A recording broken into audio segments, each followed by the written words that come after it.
Welcome back. Episode 30 of Griddyiron Gang, and we're just going to jump right into it. Thursday night football, we had the Las Vegas Raiders on the road in LA facing the Rams, a game full of offensive struggles on both sides. We had Derek Carr under 150 passing yards. Davante Adams had a big catch early in the game, but finished with 3 catches for under 75 yards total. Josh Jacobs under 4 yards per carry, but somehow Raiders still mustered 16 points. On the other side, we went 45 minutes, 3 points on the scoreboard, but we had a quarterback released on Monday, claimed on Tuesday. Doesn't start on Thursday, but he does finish the game. Baker Mayfield leads a 9-minute touchdown drive to get the Rams within 16 to 10, or within 16 to 10. And then, under 2 minutes left, he leads a 98-yard touchdown drive. 16-17 final score. Rams get the dub at home. Baker Mayfield, 230 pass yards, game-winning touchdown. What do you think about your boy? Resurgence in LA. Yeah, it kind of fits him, bro. It's just that the personality he has and everything. It's the underdog I don't mentality. know. I can't trust it. I mean, I can't trust it going forward. Obviously, he's got to prove it, time and time again, the rest of the way. But because I think we're gonna have a back to earth type of game this next week. That's I don't know, because I just don't trust him. But good for him for getting. I mean, I will say and credit him because people got to realize how hard that is to do. Like, get there Tuesday, get up to speed quick enough to even play Thursday. Like, that's insane, bro. And you got to be a smart guy to do that. So, I mean, that's credit to him for doing that and going out there and balling like he did. I mean, his numbers are solid. They're not bad by any means. I don't know. I just, I don't know. I don't know what to chalk it up to. I just, good game by him. Maybe it's maybe he clicks with McVay very well. I don't know, because obviously he wasn't liking Carolina too well, and he didn't like Cleveland at a certain point. So I don't know. He's a guy that you got to really kind of play your cards right with to make him happy and feel at home. Because if he doesn't feel the warmth, he's probably not going to play too well for you. So that's what I chalk it up to. Other than that, I mean, it's heartbreaking to see the Raiders go through a season like they're going through, especially with the talent they have. I know they're down a few guys on, both sides of the ball and whatnot, but they battle, but I mean, you look at it and they could have a winning record if you flip some of these games around, but it's just, they've, I think, what was it? 2 overtimes in a row. And then was this the third game after that? I believe so. Yeah, so I mean, they 3 close games. I mean, that takes a toll on your team mentally. I think more than anything. I think this is the 5th double-digit blown lead this year. Yeah, you look at that Kansas City game; they lose by 1, and I forget the other ones, but it's just they're right there, and they're playing well against these teams. They just, I think there's not enough juice on the defensive side of the ball.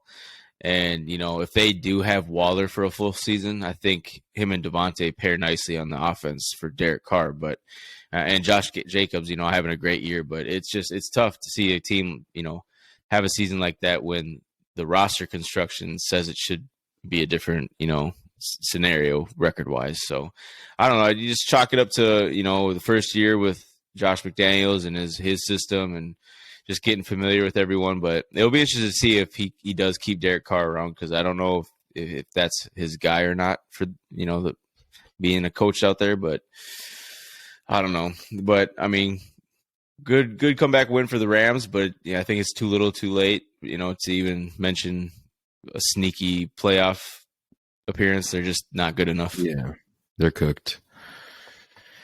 Tough loss for the Raiders, man. They were really starting to look better, turning the season around, especially offensively. The defense was coming around too, but you mentioned Josh McDaniels, Davante Adams, Derek Carr, Darren Waller.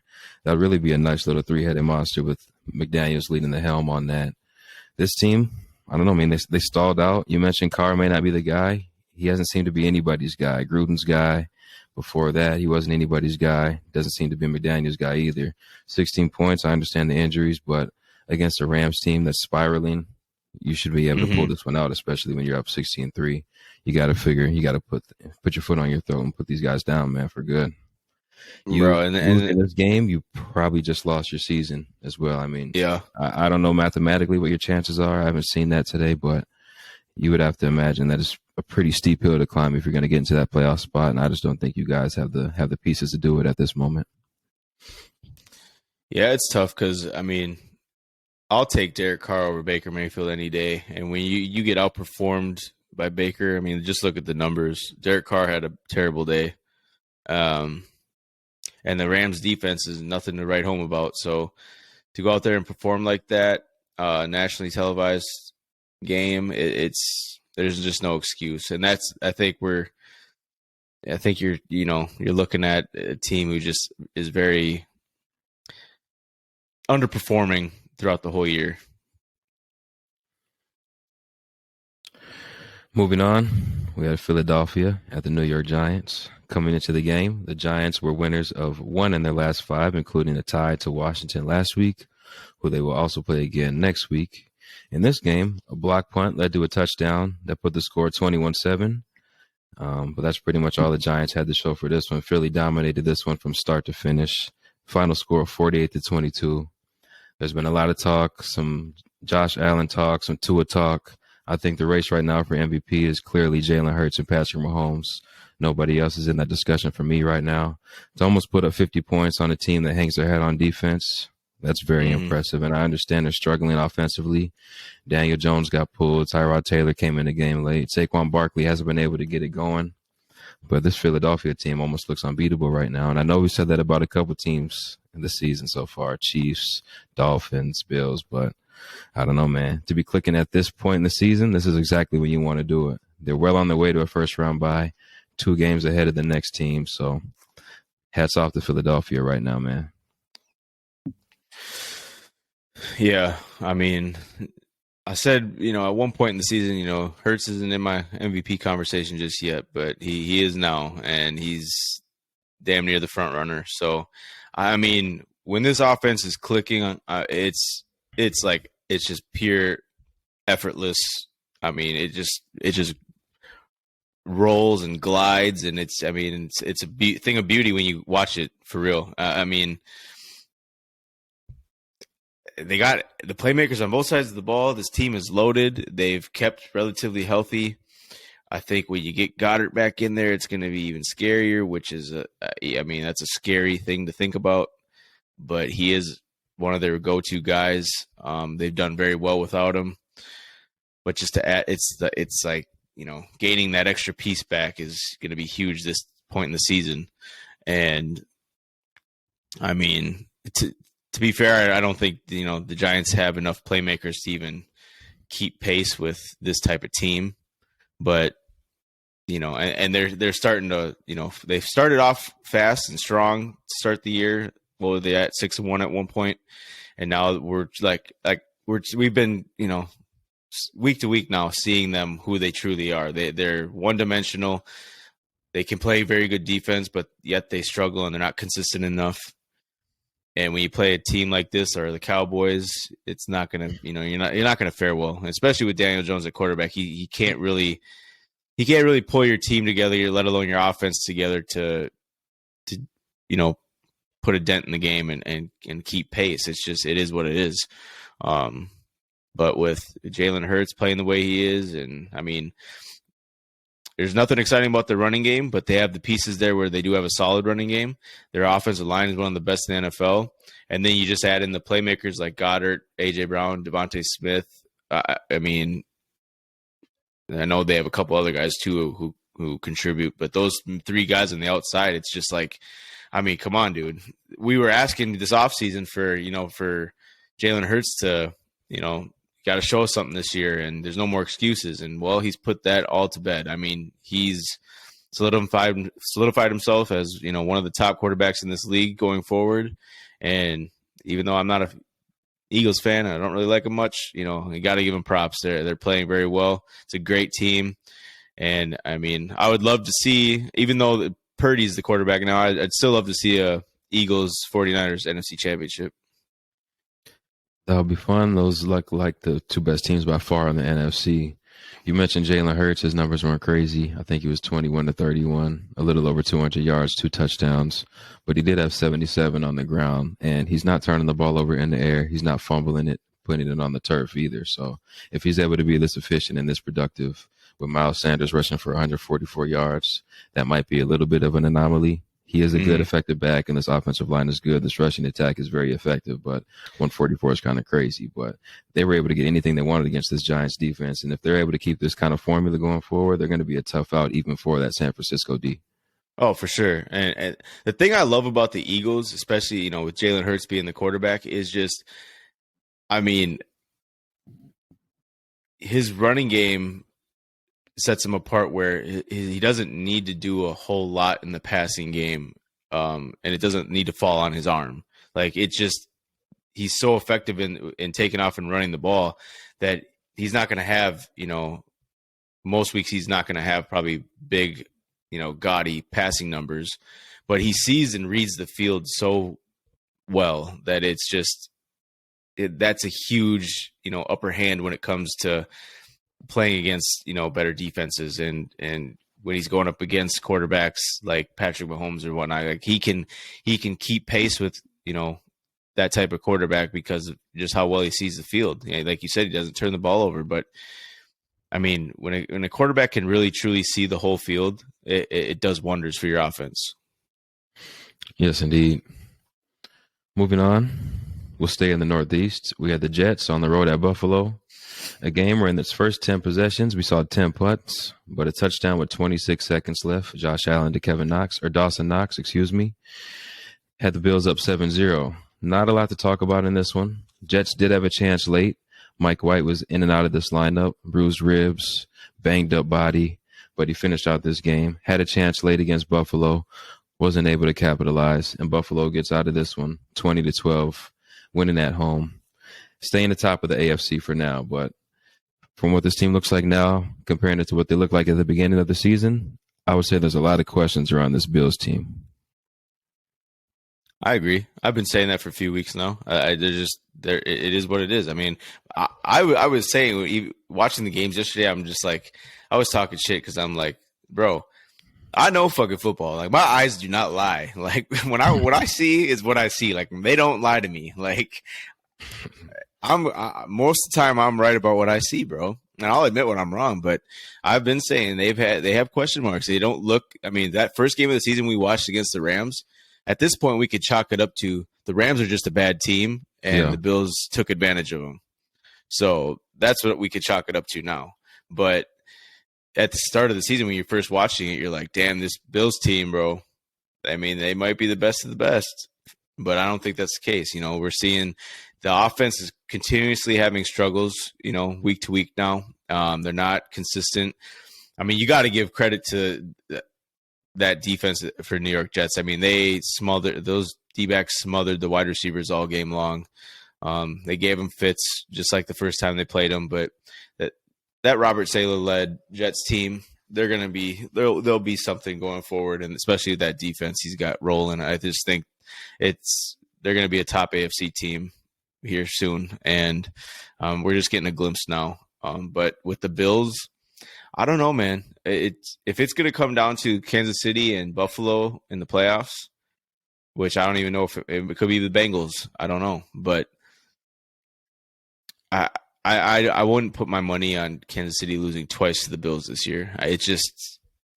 Or the Bengals. Something about 15 just won't let me do it. I can't wait to get to these playoff episodes because that's some of the funnest football you can watch. But it's some of these teams though. It's just I don't know. The records just don't add up. I don't know about some of these teams either. You mentioned playoffs. I believe the Jets hold the 6th seed as we speak right now. Diggs, Davis, you mentioned them as well when you were talking about the Jets defense and how they're able to make things very difficult for this Bills offense. They were 6 catches for 68 yards combined. But it comes down to quarterback. We said it in the beginning of the year, and it'll be the story for all 18 weeks of the regular season. Again, Mike White goes over 300 yards, but again, no touchdowns to show for it. And playing against teams like Minnesota and Buffalo, the yards don't really mean anything. These are bend but don't break defenses, more so in your case than Buffalo. They really have a good defense, even though they're without Von Miller for the rest of the year. They still have a lot of guys over there, a lot of depth, and they're able to get it done in a lot of different ways. So just got to get one of these things into the end zone here, Mike White, and you'll be okay. Trust me. This defense will hold you down. And I'm starting to really come around and liking Mike White. He's got something to him that persona that he carries is just he's quiet confident. Like he's got the confidence to him that he can go out there and have a good performance, and that's what you like to see. And I don't think Zach Wilson has anything close to that. I think he's just a baby faced, tail tucked between his legs type of guy right now. And I think his career in New York is done. I mean, what they went through with him just a couple weeks ago, not taking accountability and whatnot. And then Mike White come out and playing the way he has. He's done in New York. It's just that media is going to continuously eat you alive. That your teammates don't trust you and aren't confident in you. It's sayonara to Zach Wilson. Unfortunately, he's looking like a backup. Maybe he'll be the Stafford successor in LA or something once those guys move on. And looking at this now, for Mike White to be knocked out of the game and Joe Flacco be the second option. I mean, there was no word, sniff, sight of Zach Wilson at all. So I mean, no, his time in New York is done. Dunzo. And the way it's looking right now, actually, the Jets are now one spot out of the playoffs. So 6th seed is Dolphins and 7th is Chargers. Oh, okay. Well, don't listen to me, folks. I'm wrong sometimes, too. Next, we have Houston at Dallas in the battle for Texas. Coming into this game, I think the spread was 17.5 or something along those lines. Like college, bro. Hey, man. College. Dallas was expected to handle their business in this one, and early on they were. They were really dominant with the run in their first drive, and they forced a punt from Houston. So if you're watching the game at this point, you're probably thinking this game is going to be over, but Dallas muffs the punt. Houston gets the ball in their own red zone, able to punch that in 7-7. And, when you give these bad teams a chance to stick around, they're going to stick around. Dak was trying to give them the game, too. This run game was really successful, but the pass game for Dallas was not what you expected. This one ended up being 23-27.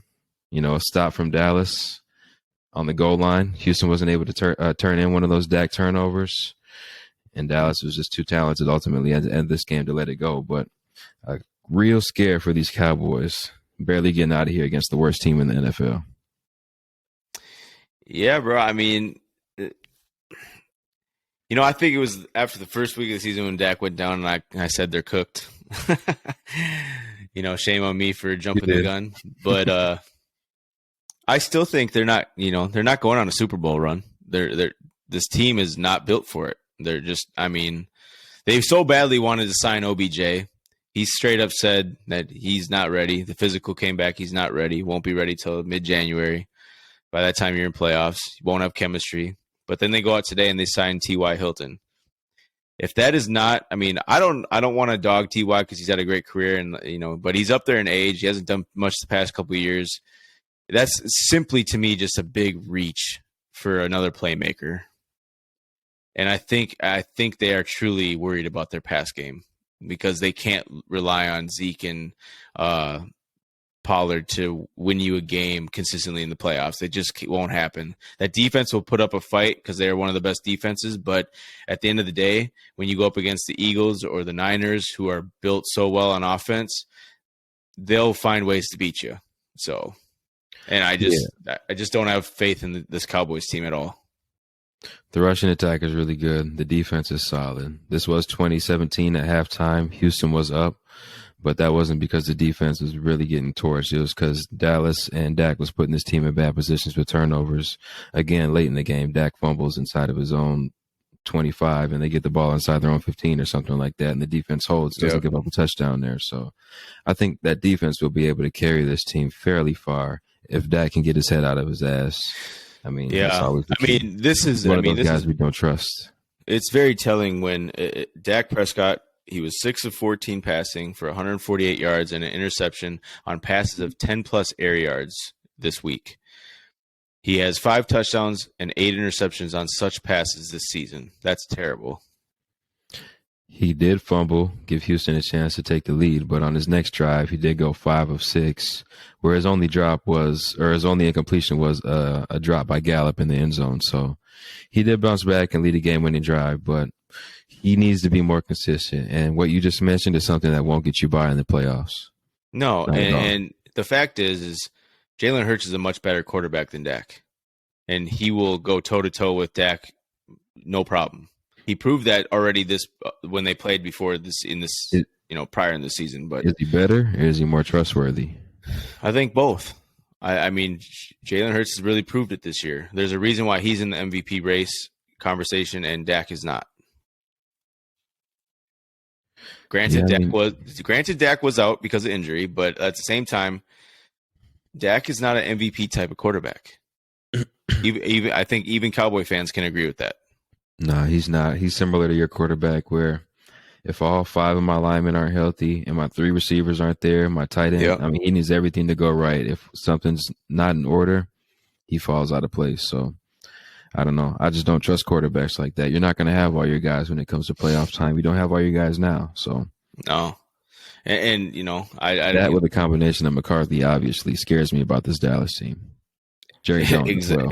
Exactly. It's they got question marks, and they've shown repeatedly. I mean, just like the Vikings, untrustworthy, choke artists. Like it is what it is, bro. Until you can prove people wrong, that's what you're going to be labeled as. We'll get to you guys a little bit later. For now, let's talk about the real purple team. We have Baltimore on the road at Pittsburgh. Justin Tucker became the all-time leading scorer with his first field goal of the game that put us up 3-0. We go down, score again, 10-0. And at this point, I'm kind of feeling good, but in the back of my mind, I'm knowing that all of our losses this year, except for the one to the Giants, have come on double-digit blown leads. So I'm nervous right now. I'm even more nervous when Kenny Pickett is out of the game because of injury and Trubisky comes into the game. Him and Pickens, him and Deontay Johnson, a few nice connections right off the bat. They're driving. We get a pick. Roquan Smith picks him off in the red zone. Beautiful. We go down. Nothing much happened from it. They go down again. Patrick Queen picking the end zone or picking the red zone. Beautiful. We hold them to a couple of scoreless possessions right before the half, which was huge for us because we needed them all. Our backup quarterback, Tyler Huntley, leaves this game, and we had to sub in Anthony Brown Jr., a undrafted rookie out of Oregon. I asked you if you knew anything about him. You didn't. I don't either. He didn't play a lot. He didn't have to do a lot because this rushing attack was really effective for Baltimore. J.K. Dobbins, in his first game back, 8 yards per carry. Gus Edwards doing what he does, getting some tough yards, big first down runs. And that was pretty much the key in this one. T.J. Watt really wasn't effective. Didn't play a lot, was in and out of the lineup. I don't know if he was dealing with an injury or what, but that was really beneficial for us because we were able to do something against this defense that I didn't think we were going to be able to do, especially being limited at the quarterback position. But we get out of Pittsburgh on the road, 16-14, division win, and we are now the number 3 seed in the AFC. Yeah, it hurts having Lamar out, obviously, but I mean, thank God JK's back because that dude looked very nice. The Lord. I mean, him and Gus Edwards, they're a nice 1-2 combo, bro. I'd put them up there with Zeke and Pollard, honestly. It's like I love them together. What they can do together, and especially with Lamar out, you got to lean on them, and that's just what it is. But the defense came up huge, 3 takeaways. Three picks at least. But it also goes to show, not that it would have made a difference. Maybe it would have, but it hurts Pittsburgh losing Kenny Pickett. He's better than Trubisky. He makes boneheaded mistakes. He's getting better, but he started off really well. He pulled down a couple passes, took it on the ground. I think he got 2 first downs on 2 rushes. He was playing very smart. He was playing well. The offense seemed to play a lot better with him behind quarterback too. Yeah, it's just that's what it comes down to is it would have been I don't know. You can't really look back and say what if because he got injured, it happened. But It just it kind of makes it a little worrisome though about the Ravens. You want to get Lamar back as quickly as possible, especially with seeding implications. Right now, but we'll see. I mean, do you go on a run in the playoffs? I don't know. Are you one and done? You get to the second game? I don't. Hey man, this is It's tough right now. I it's would gonna say be a hard battle going down the stretch. I was thinking about it today. We obviously play Cincinnati again. We're both tied at 9-4. We did win the first game, but they will win the second game, and they will end up as the 3 seed, given that Tennessee choked away that position, especially with their loss yesterday against Jacksonville. If we can get the 5 and we play Tennessee first round, we won't be one and done because we will beat them. But I think if we play anybody else, it's going to be a tough victory for us, honestly. Our offense is very limited. We probably are right where we should be, the 6th best team, maybe 7th best team in the AFC, maybe 5. We're right in that area right there. I mean, we can always Fair upset enough. somebody. We have a good run team, good defense. Yeah. Marcus Williams was back. You mentioned he had our third takeaway, a pick on Trubisky in the end zone. So he's a big playmaker. Roquan, he had that sack on on Pickett, who knocked him out of the game, and then the first pick on Trubisky. So ever since he's been there, Patrick Queen's been playing a lot better. I trust those guys right now as a linebacking core. And then I have my 3 DBs that I like, along with Chuck Clark as well. I mean, and Campbell blocked the field goal. I love that man, 6'9". He does it every year. Number 93. I got to get a couple jerseys, man. J.K. Campbell, because Lamar might be out of there. We might have to trade that one in, so we'll see. Man, I'll tell you, I told you from jump when they made the move for him, but I love Roquan Smith in that defense. He's a baller, bro, and he makes crucial plays. It was huge. Big for us to get the AFC North W. Another AFC North battle. We had Cleveland on the road at Cincinnati. This game was 0-0 after one quarter. And, Cleveland usually plays Cincinnati well. I talked about it a little bit before this show when we were talking about Detroit, Minnesota, how Detroit plays you guys very well. Cincy had 4 first downs at one point in this game. 2 were on Joe Burrow runs and 2 were on penalties. The last of which came on a roughing the punter, which gave Cincinnati the possession, and they went down and eventually scored. Touchdown pass from Joe Burrow to Jamar Chase, and they didn't really look back from there. A flea flicker later in the game pretty much sealed this game for Cincinnati, a 23-10 win. Cleveland, man, you had your chances earlier in the season. You've had your chances in this game. Deshaun Watson looks really bad, though. And if you're gonna have that combination of him looking bad and Nick Chubb not being able to get it going, you're not going to be able to score 10 points. But the defense played well enough to win this game. That's a big concern for this team going forward, though. Chubb, I have more faith in getting back to it. Deshaun, as we know, has been out of the game for 2 years, and he looks rusty as all hell right now. Yeah, we're not going to see. I mean, we might get one game from Deshaun this year that looks nice, but I'm not holding out hope for it. I think next year, Saturday. I think next year's, you gotta just get him some reps this rest of the year to get him rolling for the off season, and then next year, and I think he'll be back to form or close to it next year. But it's just when you're out 2 years, bro, not playing football in actual game environment, it's tough to get in there and start making those reads that you once were making and everything else. It's tough. So, I mean, Cincinnati's defense, though, played wonderful. I mean, this team they're starting to click very nicely right at the right time. And obviously, they're very deadly with Jamar Chase in the lineup. It's as simple as that. Higgins went out with an injury. I think it was a hamstring. Boyd, I think, also left the game with an injury. And then you mentioned that defense. Hendrickson, I think, broke his wrist. So 3 key injuries to 3 of their big guys. But Mixon, Pirine, now that Mixon's back, they have a nice 2-headed monster in the backfield. And then Joe Burrow and Jamar Chase. We can do this list in the offseason. But as far as connections go, I would say they're probably top 5 in the league. So they're always going to have a chance, man. This team is dangerous for real. Yeah. No, I mean, I think Jamar Chase now, after Sunday, I think he joined Randy Moss as the only 2 to have over 2,000 receiving yards and 20-plus touchdowns prior to their 23rd birthday. So, I mean, he's a freak. That LSU pedigree. But if you combine his touchdowns and JJ's touchdowns, you're still not touching Moss's, I don't think, which is fucking crazy. I mean, Moss is a GOAT, so I think Moss had like 42 in his first 3 seasons or something. Like, you just threw it up to Moss and he was coming down it with was it. ridiculous, dog. You had to be there. But you're not. I mean, you're also not. Guys back then were also not, as athletic on defense as they are now. Like it's true.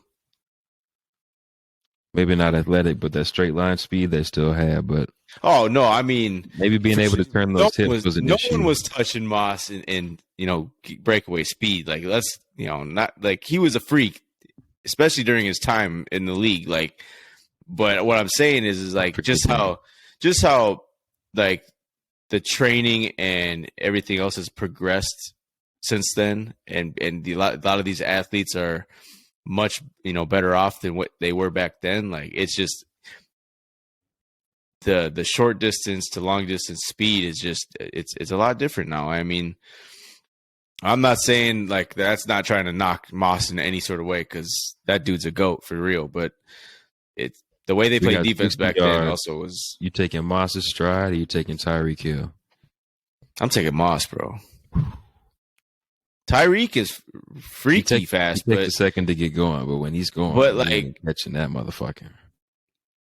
I would take. I mean, I guess I'm just biased because I'm a Vikings fan, Moss fan, but it's like, as an overall receiver though, Tyreek's not touching Moss. Chris Johnson, or AP, or is that what you're asking? Or Moss? Chris Johnson or Moss? Same scenario, 60-yard dash. Chris Johnson from the Titans. That's probably Chris Johnson. That was just my segue. We have Jacksonville on the road at Tennessee.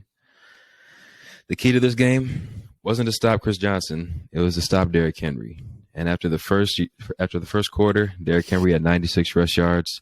At halftime, he had 117 and a touchdown. So, in that aspect of things, Jacksonville was not doing too hot, but third quarter, fourth quarter, second half, they end up playing very well against Derrick Henry, holding him to under 5 yards on a couple carries, and end up sneaking this game out against Tennessee, upsetting them in their house, 36-22. Trevor Lawrence, has he arrived? He played a great game against Baltimore. It was a little shaky last week, but 4 total touchdowns, 3 in the air in this one, over 360 yards. He looked very good, man. The number 1 overall pick. I mean, we kind of chalked that year up last year to Urban Meyer, kind of the Jeff Fisher effect. Now that he has Dougie P, I mean, we know it's still going to take a little bit of time, but looked really good against this Tennessee defense, who we have a lot of respect for with Jonathan Simmons, Vrabel, and those guys over there. So very impressive win for Jacksonville, keeping themselves in the playoff hunt. Tennessee now falling to the 4th seed in the AFC, still leading that division, so still holding on to that playoff spot by a couple of games at least, but they will face this team later in the season, I believe, and that game is going to have some major, major playoff implications. Yeah, man, I don't know what it is. I feel like Jacksonville always plays Tennessee well. I don't know what it is, but yeah, Trevor Lawrence, bro. I mean, we're going to continue to talk about him going forward. I mean, this Jaguars team, they have the right coach, the right quarterback. They got the right pieces, here and there. But you add a couple more pieces into this team on defense, and then give them another, weapon or two that are a little bit of an upgrade from the ones they already got. And I think you're going to have something. But it's just with this Tennessee team, if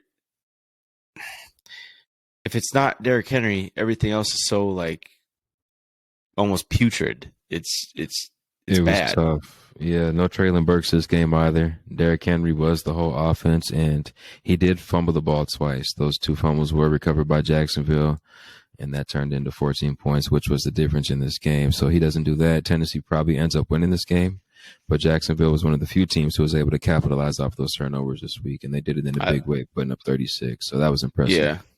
Yeah, I think it's impressive, for the fact that they had 4 turnovers, and they scored on each of them too, whether field goal or touchdown. I mean, they turned every turnover into points, which that's hard to do, but it's very impressive. Yes, indeed. Anything else on this one before we move on? No, I think that's about it for me for this one. All right. Let me just get 30 seconds of your time, and then you have the floor. We have Minnesota at Detroit. Detroit came into this game winners of 4 out of their last 5. This one turned into a pretty good quarterback battle, 755 combined yards between the two. Fourth down fail led to a Jamal Williams, touchdown strike, or Jamal Williams, Jameson Williams, touchdown strike, 41 yards. His first catch of his career goes for a touchdown. Another big catch from DJ Chark, 48 yards. Really exposing this Vikings defense. You guys battled back. You had a chance. A couple turnovers, maybe a couple bad plays. I'll let you tell me about it. What'd you see? What didn't I see? I mean, this team is, bro, it's fucking frustrating. Like, I knew it all week long that we were going to lose this game. The way the Lions have been playing, the way Dan Campbell's been coaching, like, this team is up and coming. They're not going anywhere. They're going to stick around, for however many years into the future, as long as they keep this thing going. I mean, we make a trade in the draft with the Lions. They get up and they take Jameson Williams. What do you know? First score of the game for them. He torches us. Like, great job. Great job for helping them out. That's awesome. But, you look at JJ and Kirk, how well they play. That's arguably, Kirk's best game of his career, at least in Minnesota. And then JJ, setting a record with 223 receiving yards. I mean, dude, give me a break. Like, with the way Kirk's stat line and JJ's stat line, if you just look at it, there's no way in hell you should look at it and say we only score 23 points. That is putrid, god awful. The run game is a joke. We can't get nothing going. I don't know if that. I don't know. Like, yes, Darisaw and Bradbury being out hurt, but Darisaw, he's a great run blocker, but even more important, the pass blocking. But Bradbury, I mean, he's having arguably a career year this year, technically. But at the same time, how much of a difference would he have made? I don't know. Probably not much. I mean, it's just, I don't know if it's the scheme for the run game that's making this thing worse than it has been in the past with Dalvin leading the way, but it's just that we can't get shit going most of these games. It takes usually a long Dalvin run at some point in the game to make this look good, stat-wise. Otherwise, we don't have much of a run game at all. And it's very frustrating, and yet we continue to run it 25 to 30 times a game, only gaining 60 to 65 yards, and we expect to be successful. I don't get it. Kevin O'Connell, questionable play calling. First and goal, 3-yard line, and you hand it to Dalvin, and you expect him to jump pass it to the tight end, who was wide open in the end zone. But when you're given a running back who's not used to throwing the football, an opportunity to throw the football, everything has to go perfect. And they just obliterated our offensive line. They sent the pressure, and he fumbled. And, I don't think he fumbles if it was just a run play and he knew he had to run the ball. So I don't get the play call in that situation.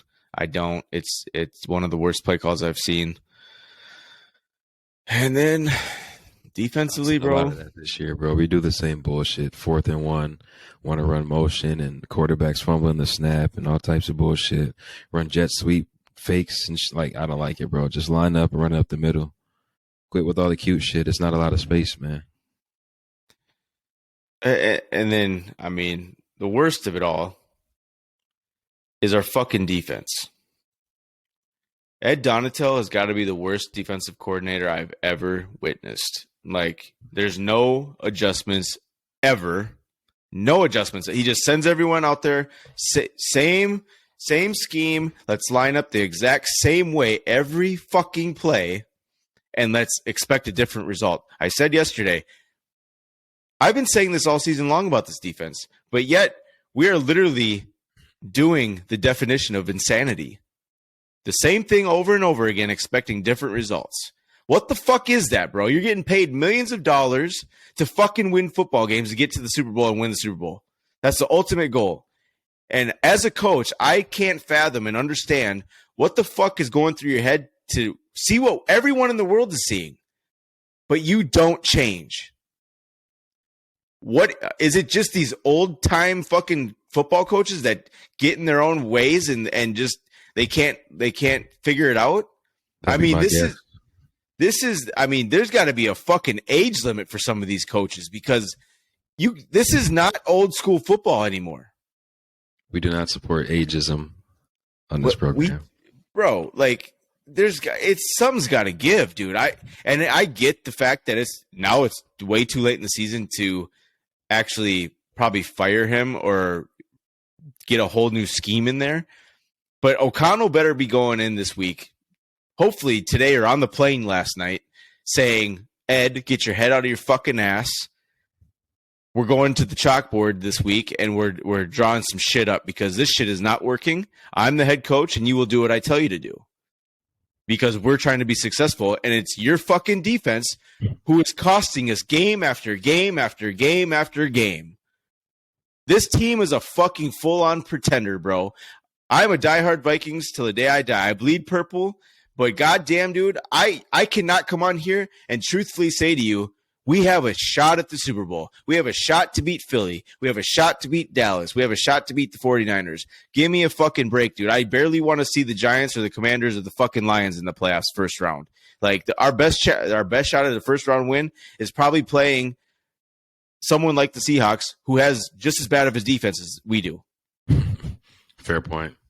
Like how are you 10-3 with the last ranked defense? That is unheard of. That's an anomaly for sure. 10-3 signifies an elite to near elite team in the NFL and the type of season they're having. That's a fucking joke. This is smoke and mirrors, bro. Like, this team, they play like a fucking average to below average football team. Offense is great. Defense is so bad that you can't even make it up. Like, I can't, dude. I'm to the point I can't even. I'm trying to enjoy the season as best I can as a fan, but at the same time, it's like, bro, I didn't expect 10-3 as a record at this point in the season. I really didn't. Like, I think I predicted 11-6 or 12-5, but maybe that was even being too gracious with this team because we have the playmakers on this defense to be a decent to good defense. But when you're not making adjustments and you're consistently relying on 4-man rushes to get to the quarterback, and we're getting, I mean, credit to the Lions because they have one of the best O-lines in football. But you gotta send 5 to 6 guys if it's not working. I mean, enough with the soft shell coverage where fucking guys like Jared Goff can dink and dunk you to death and rack up the yardage. Like, they can pick their spots and they'll hit them. Like, again, we're just out of spots. We're out of, the alignment is atrocious. We're 7 to 8 yards off the receivers, which is, in my world, I would never even coach Pee Wee football and say line up almost 10 yards off the guy. I'm jamming the fucker at the line. I'm knocking you off your route, bro. Like, this is a man's game. You're not going to manhandle me out here. And that's what we're letting these guys do. It's the most frustrating thing to watch. Like, how can you be a Minnesota Vikings fan and just say to yourself, wow, we're 10-3. That is so great. Yeah, it in a sense it is. But when you realize like how we're playing, there's no way in hell. This is at most, and this is being nice, at most, we're a 2-game playoff team and losing the second one. But I would put my money on it right now that we don't get past the first round. Like, that's how bad it is. Something's got to give the rest of the way, where O'Connell has to be a voice on the defensive side of the ball now. Even though he's an offensive guy, he has to go in there and say, no, this is not working. I'm going to be in all of your meetings. Like you're fixing this somehow, some way, because this is not a defense that can help win a playoff game. It's just not. For the record, I do have you getting by that first round. You mentioned the teams you would probably end up playing: Giants, Washington, Detroit. Also, as beating Detroit. So, like, if you're listening to this and watching this, trust me, the actual fan of this team who watches every game with like freaking binoculars on. Like, I don't. My eyes are glued to the TV. My eyes don't lie to me. Like, bro, this team. I mean, I love having, and for all the Kirk haters out there, he's done nothing wrong this year to be the reason for why we're shitting the bed half the time. Like, if most of these wins have been luck, 1-score games, bro. Like, give me a break, dude. No one goes 9-0 off 1-score games. That's just you have luck on your side this year, and that won't last into the playoffs, though. I'll tell you that right now. Yeah, it's just a joke. I love our offense and the weapons we have, but it's like, dude, even watching the offense though, we are so dry and stagnant half the time. It's like, I get you want to establish the run. I get, but if it's not working, you need to start passing every fucking play, and I'll take 2 to 3 yards on a pass play. That's just as effective as a fucking run. You can't, I mean, you got to at least have options to get you more yardage, not just fucking running up the gut and take 1 to negative yards. Like, it is bad. Both sides have their flaws, more so the defense by all means, but O'Connell's not impressing me with the play call selection. He's not impressing me with his consistency. He's very good at being a leader, and leading a football team and leading a group of guys, and saying the right things, but he's very underwhelming when it comes to X's and O's.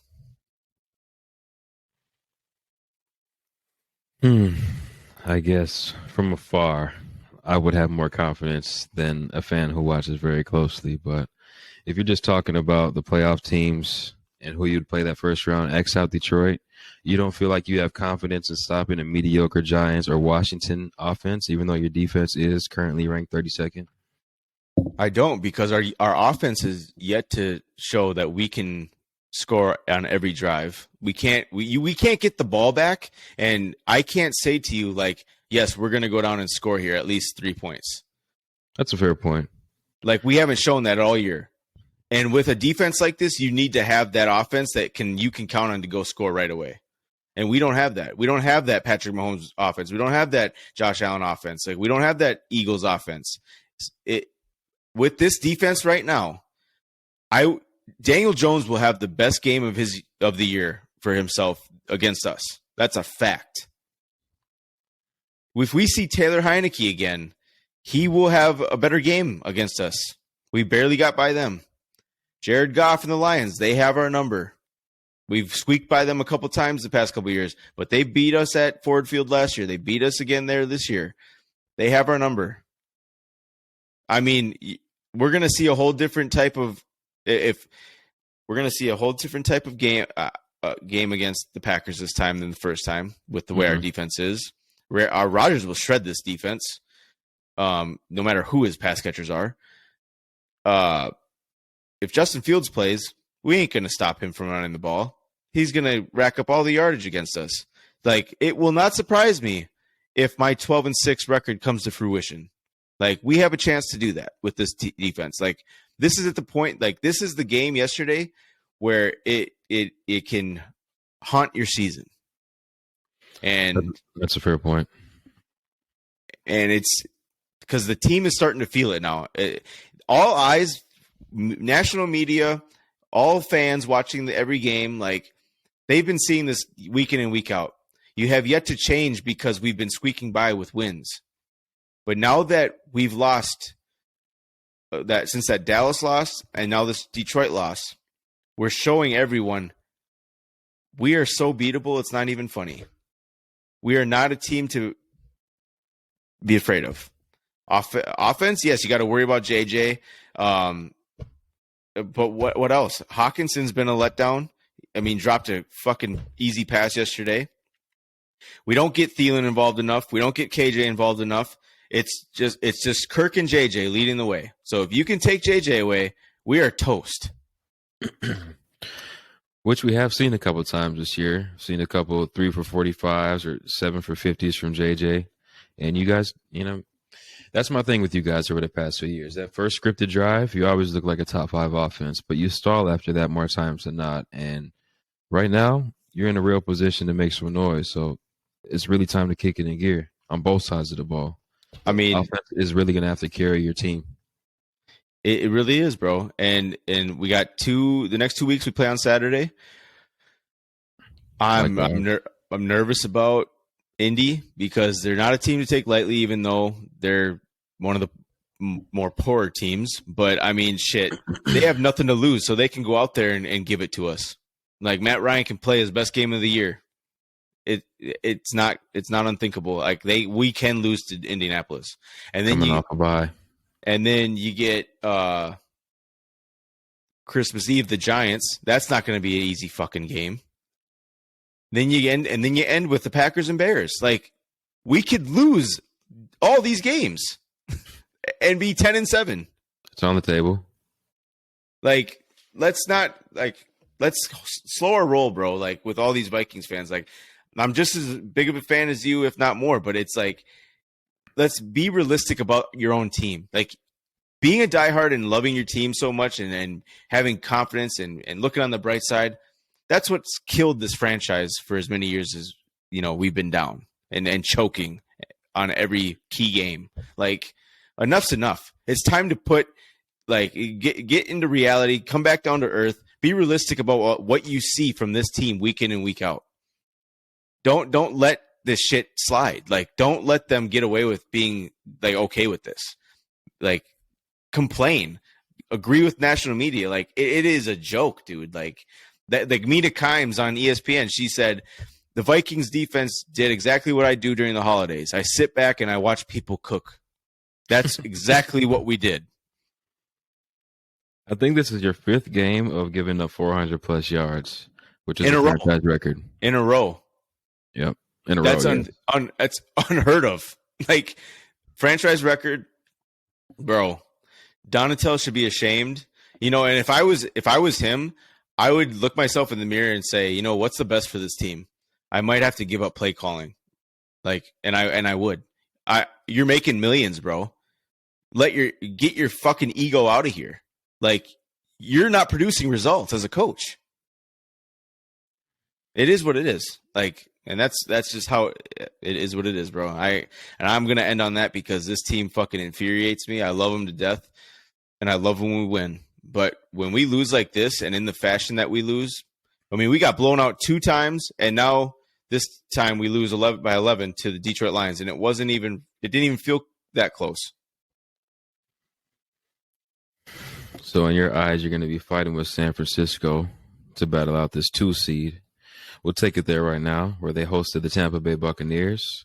Brock Purdy got his first start as a quarterback in the league. Mr. Irrelevant, who subbed in for Jimmy last week, takes a commanding lead into the halftime.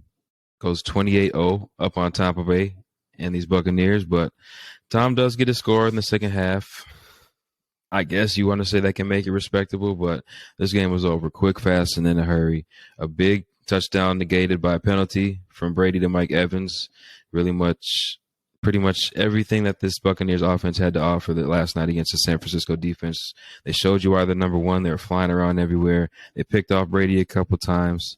Christian McCaffrey finally got it in gear, had a very effective game on the ground and in the passing game.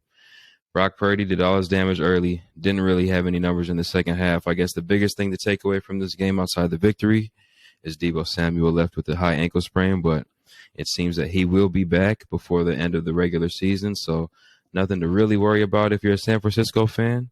35-7, you dominate Tom Brady and the Buccaneers in his homecoming. You got to feel good about it. Yeah, I think I don't know if you said this already to begin, but I think Brock Purdy's the first quarterback to start his first career game and beat Tom Brady. No one else has ever done that. Didn't say it. Didn't know that. Like, I mean, I know he's up there in age now, but hey, it's still a feat when it's Tom Brady playing. Yes, indeed. So, I think really though, I mean, the way Shanahan has this team running, even with Brock Purdy, they're still, in my eyes, going to be the toughest team to get out, even for the Eagles. I mean, just because this defense is so fucking good. They are so fun to watch, bro. Like, they are fast, they're physical, they fly around. And then you got an offense that's still loaded with talent, and you can spread the ball around at will. That's why I say I hope it's the Eagles and Niners in that NFC Championship game, because that will be fireworks. I mean, they're going to go blow for blow. Yeah, there ain't a lot for me to say about this one. I mean, 49ers were dominant in all facets of the game. Rushing, passing, defensive line, offensive line. Defense was flying around, like you said. Tom Brady looked like he was an inexperienced quarterback out there. Maybe you can credit these 2 interceptions to him banging up his thumb on the helmet of another player on the follow-through of one of his passes, but this game was over quick, fast, and in a hurry. Like I said earlier, San Francisco gave Tampa Bay no shot in this one. Yeah, and it really sucks, like, seeing how bad the NFC South is, because none of those teams deserve to be in the playoffs. Tom Brady spent 18 of his years in a shit division. He's a genius, man. AFC East was terrible for all that whole time he was in New England, and now we can't get 7 wins out the NFC South. This is ridiculous. It's really ridiculous. Someone's gonna have to go to Tampa Bay with 11 wins or some shit like that. Like, yeah, it's gonna be the Cowboys. Yeah, I don't like that, man. And Cowboys shit the bed. You know what the Cowboys do in the playoffs. Honestly, though, like, I'll take the Buccaneers game for the Vikings because, but knowing us, it'll be a game that Brady just thrives and beats us because he's never lost to us. So I don't see any way of that happening, but they did take the Buccaneers game off TV yesterday. It was so bad. Yeah, I'll take, going back to the Vikings, I'll take the Buccaneers or the Seahawks. Those are the 2 teams I'll take in the playoffs. But because the Bucs, the offense, it is so hard and frustrating to watch them try to operate most of these games. It's just brutal. It's ugly, bro. There's no other way to say it. It's just bad. I mean, they're not a playoff worthy team. None of those teams in the NFC South are. But they're gonna one of them's gonna have to go to the playoffs and try to win, and I don't know what's gonna come of it, but I just hope that whoever gets there to the playoffs from the NFC South, that at least put up a fight. Do not get blown out in the playoffs, because that blowouts in playoffs are so boring. I don't know if we can expect that from Tampa if they get in, or whoever gets in. But Carolina. But I don't know. We can talk about them now. We had Tampa Bay down 28-0. We had Carolina up 17-0 against Seattle on the road. Seattle made a comeback. They get this one within 6 at the end, but Carolina ends up taking this one 30-24. Geno Smith probably has his worst game of the season. He does have 3 touchdown passes, but he does have 2 interceptions that probably should have been 3. Horn got one, and C.J. Henderson got one, I believe. I don't know if that's your Florida boy or not, but it could be. Carolina's defense is the reason why we like this team. Very, very good on all 3 facets. Defensive line, linebackers, and defensive backfield is very good. The running game is very effective. Ever since they lost McCaffrey, now they want to run the ball. It's really funny how that works, but they've been very effective in the run game. Steve Wilkes has got this team playing very hard. And, I had Seattle winning this game because I wasn't expecting 30 points from this Carolina offense, especially if Darnold's going to only throw for 120 pass yards. But Seattle's defense, we can say everything about the Vikings defense. We can say about the Seahawks defense. They are going to let you get whatever you want. And Carolina did exactly that. So 30-24, they get out of here with a W on the road, and they're still in contention for the NFC South title. Yeah, and it was, to see Geno have, his first multi-interception game of the season, like that's a shocker because he's been playing so well, but credit to the Panthers for, playing great on defense. But it's man, the teams like Panthers right now, they know that their division is so bad that they can still fight and have a chance. So credit to Steve Wilkes for getting those guys to buy in, play well under him, and get that taste of Matt Rule out of your mouth, because that was a joke. But I mean, it's when it comes down to it, the Seahawks and Vikings are kind of.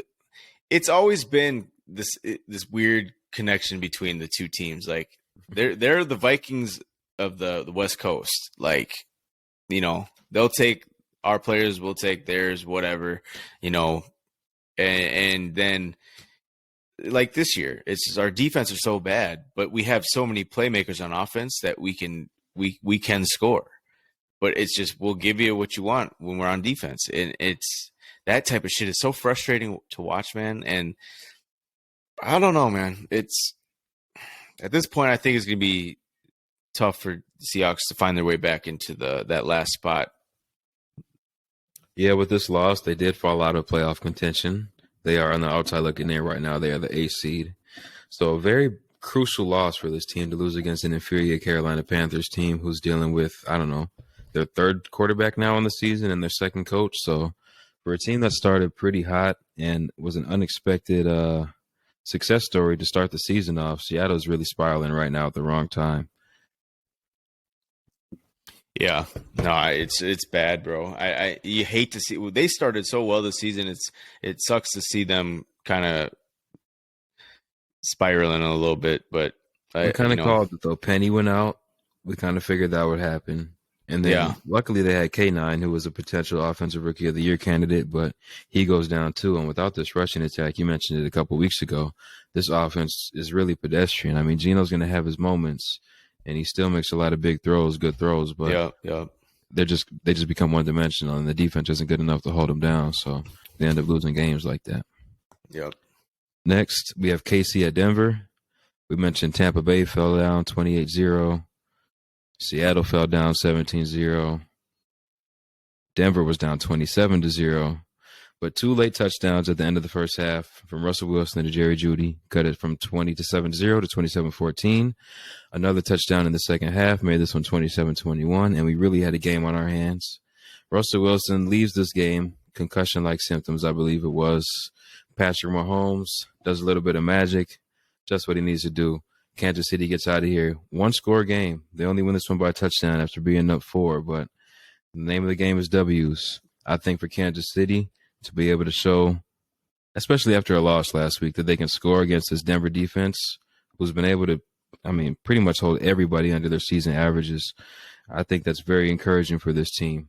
Pacheco's good. McKinnon's a guy that you've always liked. I like him as well. He had a big catch and run.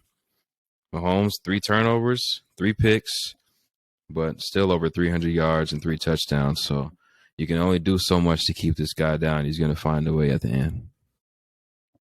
I mean, but at the end of the day, just look at this Denver offensive stat line, you know, as a team, like, and the players putting up the numbers. That's very, very, we know what this Denver team is like on offense, what they have been all year.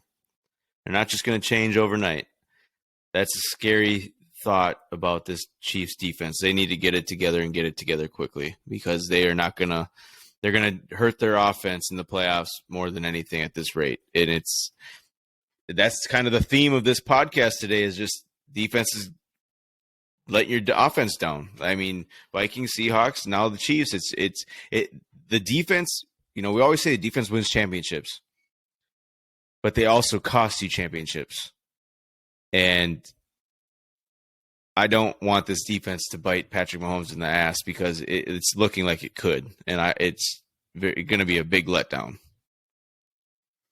It very much so could. I think he is 5 straight trips to the AFC Championship game. If not 5, it's 4. I think that streak is going to continue this year, but as far as the championship ring goes, it's going to be very difficult with the way this defense is playing. That's always been the weak link over there.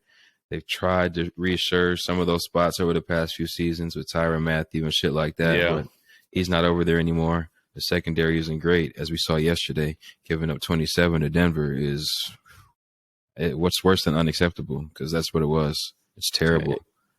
And the thing is, you know, when you look back at the offseason, bro, and how much we talked up this AFC, bro, I'm more scared of the NFC than I am the AFC. At this point, y'all got 3.5 real teams out there.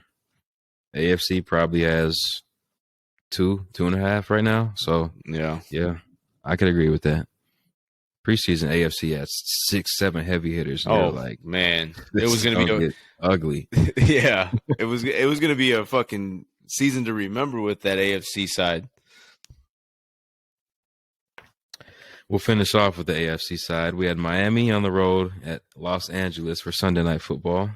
The Chargers, that is, coming into the game, they were the 6th seed in the AFC. With a winner or loss, that wasn't going to change. This is Miami I was speaking about. So Miami coming into the game as the 6th seed. Chargers, I think, came into the game as the 9th seed, right behind the New England Patriots, who are playing right now, actually. I think it's 0-0 as we speak. First drive, a 3-and-out for the Dolphins, and then a questionable call for the Chargers. They could have got points on the board, but they go for it on 4th down. Ultimately, it doesn't end up costing them because Tua, at one point in this game, I believe, was 3 for 17 passing, and he was not getting the job done. And we thought after the performance he put out last week against San Francisco, we'll cut him some bail. He's really been good this year. He's been in the MVP discussion. We know you didn't have your tackles in San Francisco. They're doing it to everybody. They did it to Tom yesterday as well, 35-7. So to go out in this game only have 17 points when the Chargers are down 3 defenders, one of those being Derwin James, it's just not going to get it done, man. One of your touchdowns came on a fumble recovery where Tyreek Hill just used his human speed to get to the end zone and outrun everybody. Another one came on a big bomb play, but you guys were not effective at all. And for McDaniel to be get coached by Staley, I mean, that's not a good sign at this point in the season. Maybe he's used up all of his juice early in the season. We needed to see more from Tua in this game, but now I think it's time we have to start calling out the coach too, because I think I need to see a little bit more from you as well. Yeah, it's looking. I don't know, man. It's. I think I would. I can't remember if I picked the Chargers or not. Either way, Herbert like really outclassed Tua in this one, and it shows why. It shows why though that Herbert is. I mean, he's a much better quarterback than Tua, and Tua he still has question marks, man, and he still has to prove a lot of us wrong about what we're saying about him. And I think if it wasn't for Tyreek coming over, we might be still very low on him because Tyreek has made him look very good at times this year. And the way that they played last night, it was so bad. It was ugly. And yeah, and that falls on the coach, bro. I think, and it's just like Kevin O'Connell. I think Mike McDaniel, like he has some improvements that he has to make big time. Whether it's play calling, whether it's, game planning, scheming up the right thing for the week. But you're supposed to be a much better team than this Chargers team. And you go out there and you play like that, and I said, granted, going to San Fran one week, back to Miami, and all the way across back to LA and back to South Beach, like that's a grueling stretch of, travel, but not saying that's an excuse, but it can affect guys differently, I suppose. But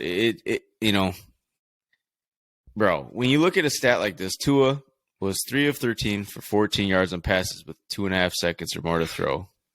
Like, just awful. Like, and that shows you like kind of where he's at. Like, if he can't get the ball out quick and hit his guy, it's a wrap, bro. Like, and I don't think when you compare him to like a guy like Jalen Hurts, Tua does not see the field like Jalen does, and it's very apparent.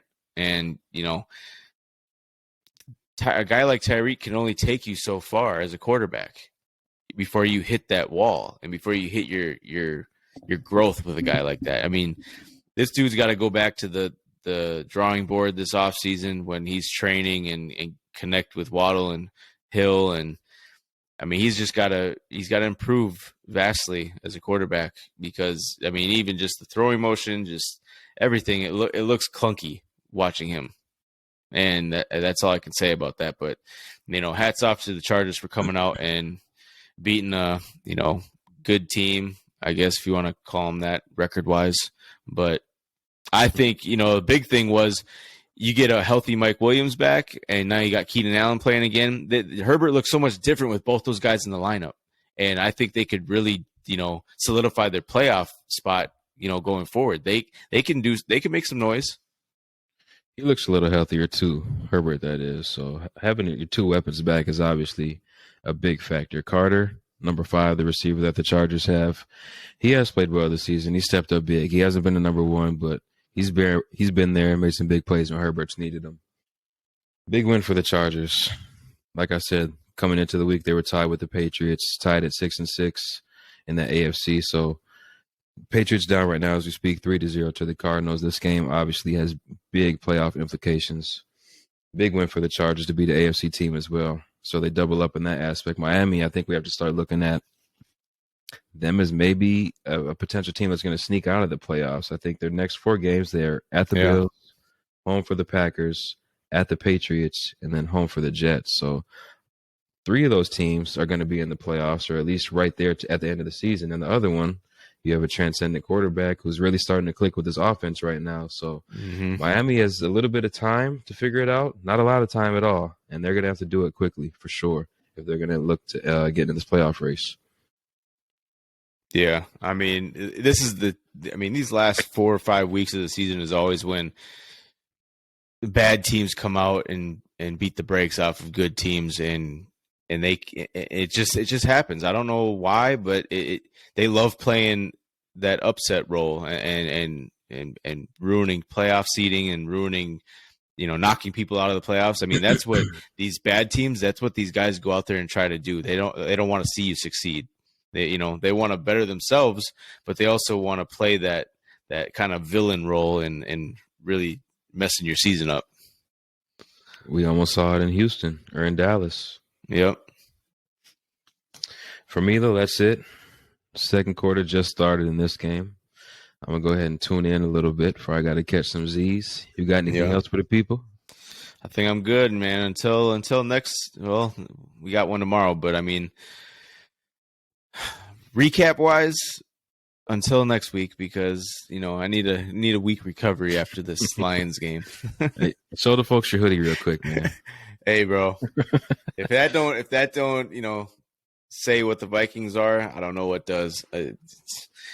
You need to at least have some Mary Jane or some alcohol on you when you watch these guys. It's like that, bro. And on that note, we out of here, man. We appreciate y'all. Peace.